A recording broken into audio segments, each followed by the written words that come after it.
One of the biggest principles we see again and again at active self-protection is controlling the distance in a defensive encounter. Want to take your knowledge beyond the narrated videos? Join us on Active Self-Protection Extra and subscribe for multiple videos every week to help you get better in your defensive skills.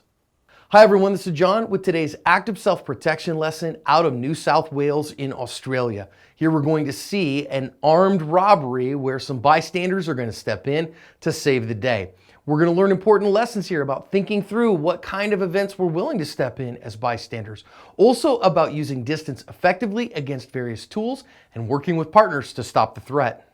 Just going to see in the bottom right corner the robber come in with an aluminum bat in this Aldi's, and the guy's going to come in and he's already hit the clerk with it, and now he's trying to get into the cash register. You can see the clerk getting up from getting hit there, and when he tries to kind of threaten the second time, you see his first customer is going to push his card at him while the second one goes around behind and gets a hold of him, and now the advantage of the bat has evaporated and a bunch of dudes are going to jump on this guy. 3 guys are, a couple other folks kind of paying attention, but they're going to hold him from there and give him a bit of a whooping while they wait for the police. Let's go back and think about some significant lessons out of this one. First of all, this guy's already assaulted the clerk with a deadly weapon, and now our bystander has to think about, are you going to get involved? Well, you get to make that decision, but I noticed that our guy, first of all, maintained some distance from him. That's very wise, and now he is going to use his shopping cart in order to continue to maintain distance. And when he threatens this clerk, you're going to see him right here, he threatens the clerk again.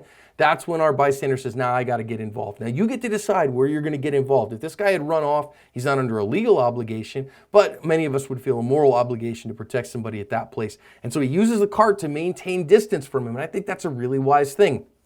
Now, when the guy threatens him, you see him use that cart to proactively push the distance because the bat is a short-range tool, or at least an intermediate-range tool, and using that cart to keep him out of your distance is incredibly smart. Now, I love that the other bystander here is willing to come up behind him and close that distance because the bat is only an intermediate-range tool. It doesn't really work at short range, doesn't work at all at long range, so once he's able to close that because of the distraction, now everybody's going to be able to pile on him. Notice that our good guy here at this point reaches out, grabs a hold of that bat because he recognizes, I gotta control the tool. So now we start talking about the 5Ds plus 1, controls the distance, then dominates, right? So we're gonna get in there, deflect, of course that's already done, then dominate, distract, disarm, and disable, and you can see right here that our good guy has disarmed him, gotten through all that, and now they gotta be able to communicate together and to be able to get this guy on the ground, hold him there until the cops show up, and that means communicating with each other so that you're doing the best things together, not duplicating effort, and maximizing your effect on one another.